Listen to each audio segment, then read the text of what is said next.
Miss Yuni iso-iso ndagel. Sintowati, Mbak Nur silakan. Bagaimana? Halo, bagaimana prosesmu kok katanya paling sulit? Kenapa? Iya, karena saya ada nama gantinya. Dulu saya Saudi. Oke. Terus? Itu paspor. Gimana? Apa itu? Mbak Nur orang mana nih? Mbak Nur orang mana? Orang Ngawi. Orang Ngawi, oke. Mbak Nur orang Ngawi, karena dulu pernah bekerja di Arab Saudi, maka namamu ada bintinya, bener nggak? Iya. Ah, jadi kesulitannya di mana nih Mbak Nur? Waktu di mana? Rekomendasi itu pas mau di proses itu kalau ada bintinya itu awalnya nggak bisa. Terus? Ya, lumayan sulit lah. Terus KTP, apa itu kakak saya itu ada nama ibu saya itu beda sama kakaknya ibu saya, KTP ibu saya itu beda juga. Jadi saya harus merubah kakak saya dulu gitu. Oke, itu butuh waktu berapa lama nih Mbak Nur kalau boleh tahu? Kalau rekomendasi itu kira-kira 1 minggu. Tapi kan orang itu sehari sudah selesai, enggak sampai 1 hari lah. Oke, sampean posisi di Ngawi nih, rekom ID-nya di mana? Rekom ID di Ngawi. Oke, ada yang nganterin atau sampean sendiri? Sama itu, staf PT.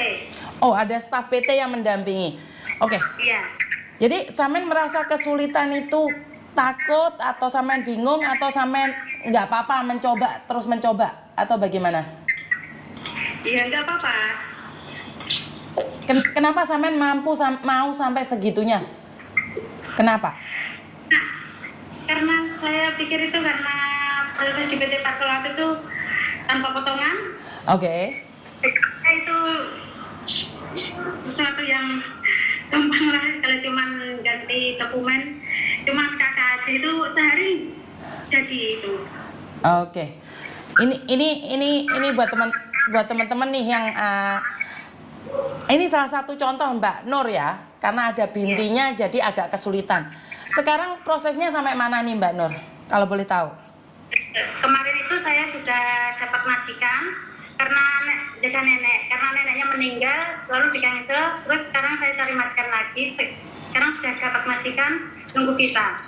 Oke, nih saya doakan karena majikamu kemarin untung kamu belum terbang. Kalau sudah terbang malah entar diceritakan di fitnah katanya terlantar lagi ya. Masih beruntung ya kamu masih di Indonesia. Oke, saya mute ya. Saya akan cari temen yang lain yang ingin berbicara. Oke, sebentar ya, sebentar. Kebetulan HP ku ada yang telepon masuk. Halo. Oke, ternyata bukan. Oke, jadi buat teman-teman ada lagi yang ingin disampaikan ke Miss Yuni, prosesnya yang paling sulit? Ada nggak? Ada yang angkat tangan nggak? Korana sing angkat tangan kabeh iki wonge api-api kabeh iki nendi? Hah? Ono wonge apa iki? Oke, kokor-kokor. Loh, Mbak Lindri.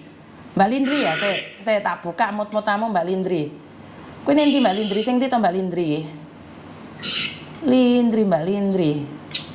Gampang hilang ya, aku iki gak tau nyekel HP Mbak Lindri. Oke, tak buka mut-mutane. Oke, Mbak Lindri, ada apa denganmu Mbak Lindri? Ya. Iya. Gimana? Ada kesulitan? Halo, ada kesulitan yang ingin ditanyakan? Kalau kesulitan nggak ada sih, Miss. Terus apa yang ingin disampaikan ini Mbak Lindri? Kalau untuk disampaikan untuk mbak-mbak yang mau proses ke Hong Kong ya lebih baik ke PT Parko, soalnya di sini potong gaji tanpa penahanan dokumen juga. Kalau untuk asrama juga di sini nyaman kok, Miss. Oke. Sehari makan 3 kali. Oke, ini ada yang komen katanya nggak dikasih makan. Oh, bukan nggak dikasih makan. Kan ini Mame terus di PT nggak tirakat, ntar tiba ke Hong Kong kajok, ojo gendut-gendut. Maksudnya saya nggak paham nih.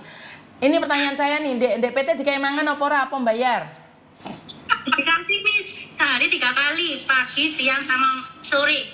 Kayak minum obat aja sehari 3 kali. Sampai kenyang-kenyang kok Miss di sini. Oke, sampai kenyang-kenyang di situ. Jadi Ya. jadi dikasih makan, bener nggak? Tempat makan, betul Miss. Untuk asrama juga, fasilitasnya juga bagus kok Miss. Oh, aduh getun aku diinane gak moro-morono wis kadung difitnah, gak moro iki asline rugi lho. Lek mamane difitnah terus moro kan gak rugi. Lagi wis kadung difitnah tapi gak moro. Aduh, rugi. Jadi seharusnya Miss Yuni tuh datang ke sana. Jadi sekalian lah fitnah. Ya wes Mbak Lindri, terima kasih ya. Terima kasih Miss. Oke, saya tamu dikit. Soalnya Miss Yuni ki kadang-kadang yo lali ati ngemut tembok. Kok ini ada yang ngomong katanya Nera mangan watu apa piye? Saya Bulia kembali lagi sama Bulia nih. Piye lho? Ya kan takut to Bu, wong aku ya ora ngerti yo. Aku iki wis kadung difitnah, diendos Parko Laut tapi gak tak parani iki rugi. Diomongnya aku iki pengen nesu. Semua pada ngomong ya, jangan proses di Parko Laut, dilepas itu udah dipotong. Kalau udah dipotong itu nanti kalian makan bayar sendiri, tinggal juga biaya, semua biaya. Oke. Bisa ditanya, kita kan sudah mengirimkan ribuan orang ya Miss Yuni ya. Kalau saya nggak kasih makan mereka, nggak kasih tempat tinggal mereka, tak kabur semua. Lho mangane aku takok Bulia, mangane aku iki takok karena aku iki gak ngerti. Kami menyiapkan semuanya, jadi makan itu full 3 kali sehari. Itu Oke. makan itu kalau lauk sayur mungkin kan sudah di asrama itu sama semuanya ya, sudah ditaning gitu. Kalau nasi sebebasnya. Kemudian tempat tinggal itu juga kita sudah siapkan tanpa membayar sepeser pun. Kalau mereka misalkan contoh nih, kalau misalkan nggak cocok sama menunya saya kepingin beli makan di luar lah, itu monggo silakan. Di Parko Laut itu tidak ada satpamnya Miss ini, jadi kami itu menyatu. Saya Bulia, Mas angkat tangan kayak ono sesuatu sing ingin disampaikan. Koyoke dhek ngomong aku mangan tuku dhewe apa aku goreng sego dhewe ya. Sik. Mas nggen mungkin dito Mas. Sik nek ndi iki? Sik. Jenengmu sapa to? Siti. Oh, wis mau dibuka dhewe dia piye? Ya. Kok angkat tangan iki piye, Mas? Angkat tangan bukannya itu ya. Di Parko Laut itu memang tidak ada satpam, tidak ada security. Pagarnya itu hanya untuk di asrama. Kalaupun keluar untuk ke ruang belajar itu nggak ada pagar sudah. Nah, untuk pagar asrama memang tepat jam 9 kita kunci, kita tutup. Dan kebetulan waktu saya di PT, saya yang jadi security-nya. Oh, jadi security tambahan gitu ya? Pekerjaan tambahan gitu maksudnya? Oke. Nah, jadi di PT Parko Laut itu mereka yang untuk makannya lauknya tidak sesuai, maksudnya tidak cocok. Katakan saya kurang suka makan daging atau kurang suka makan ayam, saya tidak makan ikan asin gitu. Bisa beli di depan juga ada warung. Delivery juga bisa. Oke. Jadi tak buka warung di ngarepe Parko Laut aku, Oke. Jadi aduh. Jadi untuk yang bilang di Parko Laut tidak diberi makan, mohon maaf, saya sendiri juga sering masak. Masak dhewe, Mas. Loh, masak di PT maksudnya? Lah iya masak dhewe, Kang. Oh, ditakoki kok. Iya. Masak dhewe. Saya bantu masak di PT waktu itu. Kan Oke. yang masak juga orang-orang dari pekerjanya, dari calon PMI-nya. Di sana kan ada belajar masak, ada itu semuanya ada. Jadi kalau dibilang nggak dikasih makan itu, aduh, sama sekali tidak benar itu. Oke, berarti kalau memang untuk pagi untuk sarapan itu tidak nasi ya, kita biasakan makan roti atau apa gitu, atau makanan ringan kalau pagi. Jadi untuk yang nasi itu hanya siang dan sore. Oke. Nih, ojo-ojo sampean wis diendos misan Mas, Mbak Bulia, Mas. Enggak lho wong aku ya dituduh kok. Aku yang sekalian untuk menuduh kan biasa dituduh. Piye. Soal endorse saya gini, Wis. Saya bukannya dari PT atau saya berterima kasih karena saya mendapatkan saya kenal Parko Laut, saya sudah diproses sampai sini tanpa potong gaji. Ini suatu hal yang di luar nalar saya. Waktu itu kan saya pernah ke Tulungagung, ke Ponorogo, itu kan banyak di sana TKI gitu. Ada yang ditawarkan uang saku, berarti biayanya sudah bayar biaya juga ada potongan gaji. Angan-angan saya dulu waktu itu kayak gitu. Ternyata ketika saya sudah masuk Parko, loh kok beda banget. Yang dalam angan saya itu kalau masuk asrama itu kayak masuk penjara gitu. Oke, iya, itu yang saya bayangkan, Mas. Bukan cuma sampai saya juga membayangkan seperti itu. Ternyata saya masih bisa sholat ke musola di depan PT, itu masih leluasa. Oke. Miss Yuni, kalau ke PT Parko Laut jangan kaget. Kita ini PT-nya banyak, mbak-mbak itu bilang gini, Bu, ini apa yang di Parko Laut itu enggak kayak PT, kayak pesantren. Karena kebetulan kami juga punya pesantren tahfidz Quran. Jadi kalau teman-teman yang kesulitan mengasuh putra-putri itu juga kami ada siapkan rumah tahfidz Quran. Alhamdulillah ada sekitar 300 santri di sini. Jadi satu lingkup, pesantren, rumah tahfidz, PT sama tempat ibadah itu satu satu komplek begitu. Oke, jadi ini membuat pikiran saya berubah ya Bu ya. Dari saya menentang zero cost, saya menjadi mendukung zero cost. Berarti memang ada zero cost, benar tidak? Benar. Oke. Dan itu pembuktiannya bukan 1-2 ya, sudah ribuan. Sudah ribuan. Nah, ini saya ingin perjelas buat teman-teman. Ini adalah pilihan. Kasarane wong ngomong ini Miss Yuni kan YouTuber nih, dodolan. Kan di luar sana banyak YouTuber yang lain ya Bu Lia ya. Jadi saya menganggap diri saya iki kayak dodolan, Bu. Aku iki dodolan sego pecel, mungkin YouTuber lain iki dodolan sego rawon. Jadi kan haknya netizen untuk memilih. Begitu juga dengan Parko Laut. Parko Laut iki dodolan. Kan berhak toh memilih Parko Laut, memilih PT-PT lain. Bener nggak sih? Jadi betul. Cuma. Jadi sekali lagi ini tidak ada yang memaksa seseorang untuk ikut Parko Laut dengan zero cost. Bener nggak? Setuju nggak Bu Lia? Jadi di luar sana itu sorry, patok kabeh sak keluarga. Jadi di luar sana itu banyak PT. Kenapa kalian milih Parko Laut? Karena tidak ada potongan. Tapi kalau kalian tidak mau mandiri seperti Masnya katakan tadi, kalian boleh ikut PT lain yang ada calonnya, yang ada uang pesangonnya kan ada. Itu boleh. Itu pilihan. Jadi kalau menurut pendapat saya, lek kamu pingin moro dhewe pingin roh dus capil iki kerjane piye? Apa mau rekom mau piye? OPP iku piye? Ya budal dhewe, mandiri tadi. Cuman didampingi. Tapi kalau kalian pinginnya mulus, kaya raiku gitu deh, raiku berenjol, sorry, salah ngomong. Kayak pupune sapi mulus, iya masuk ndek PT-PT yang sudah ada calonnya. Tapi ingat kalau kalian dipotong ya ojo komplain. Bener gak sih? Sopo angkat tangan kayak Mbak Iva? Ngopo Mbak? Mulus misan iki? Ayo Mbak Iva ngomong wes. Loh, hilang wonge. Sudah bisa dengar ya? Bisa dengar. Silakan gimana? Oke, terima kasih. Saya Iva Musifa, saya alumni Parko Laut juga 2019. Iya, gimana Mbak? Terus tadi yang bilang semua ngurus sendiri, enggak kok Miss Yuni. Jadi kita itu didampingi. Tapi dijelaskan memang Mbak, setelah pendaftaran dokumennya ini saya main kembali lagi ya untuk ke Balai Desa minta stempel. Oke. Setelah itu belajar, saya dulu pemula. Pemula belajar 3 bulan. Nah sambil belajar itu saya juga ngurus dokumen, diantar kok. Saya rekom ID diantar sama Pak Mur. Terus suami nunggu di Disnaker. Terus paspor saya juga diantar, ngurus paspor. Terus apa lagi? UJK, OPP sampai terbang semuanya diantar. Tidak mandiri ngurus sendiri seperti itu. Oke, nah ini penjelasan tadi Miss Yuni salah paham. Tak pikir ngetril nompak trail dhewe lah. Kan Miss Yuni nggak tahu nih. Miss Yuni ke orang awam yang harus tanya sama kalian. Nggak mau Miss Yuni itu menghakimi.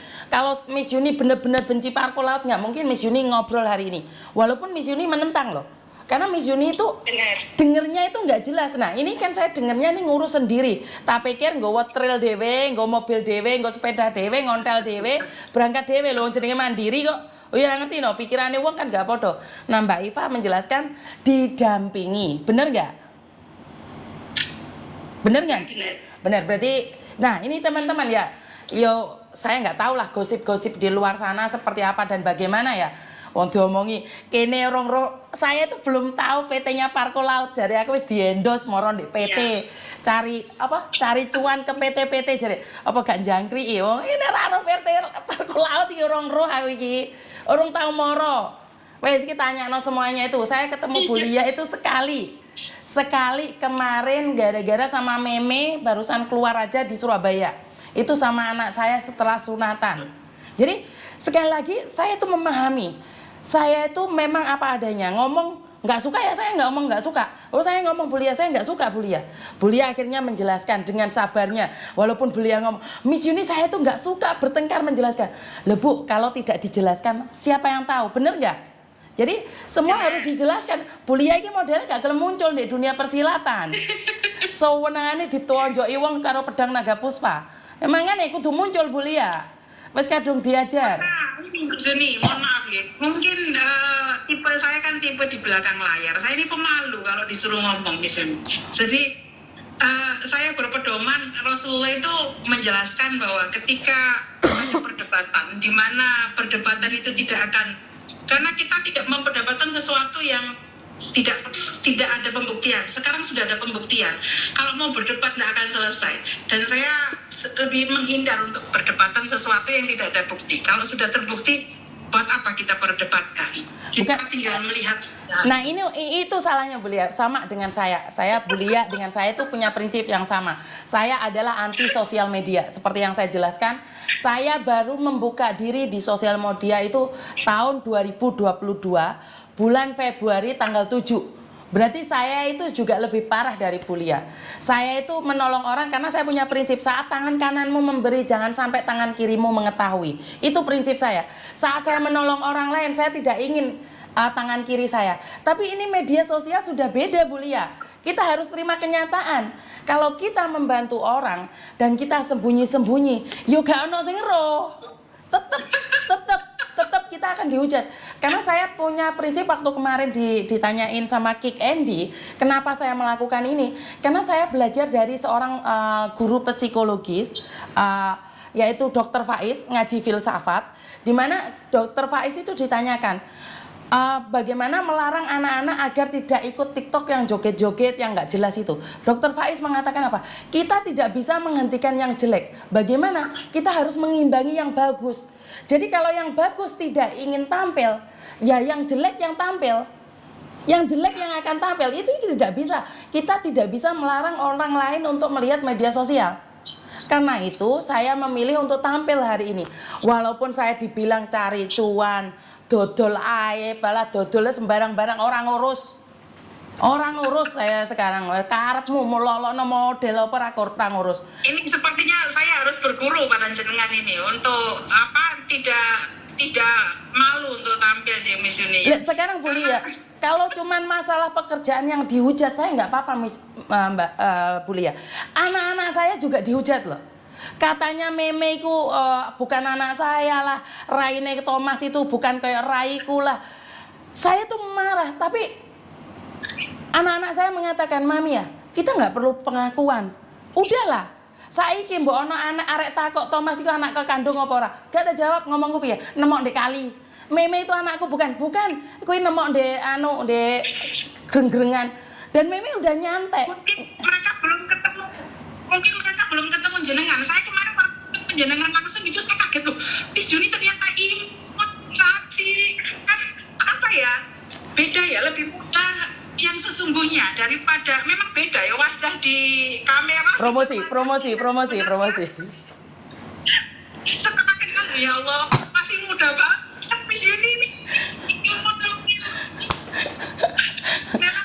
Beda mungkin ya kalau orang melihat Koko Thomas sama Miss Yuni, padahal Miss Yuni ya sebenarnya kalau sudah secara langsung ketemu gitu langsung ngerti oh iya ini putranya Miss Yuni. Iya, karena itu Bu, karena saya sendiri takut di media sosial karena perbedaan culture, perbedaan itu, dan banyak orang yang menanyakan dulu apakah saya itu pembantunya Pak Tony, itu banyak sekali yang menyakiti.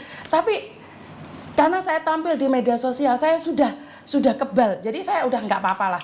Wong bojoku barang mari tak antem timbo saiki aku ya ora wedi lek nglono dhek kok. Wah, biyen iki perang apa? Perang embuh perang apa lek ngarani ngono kae.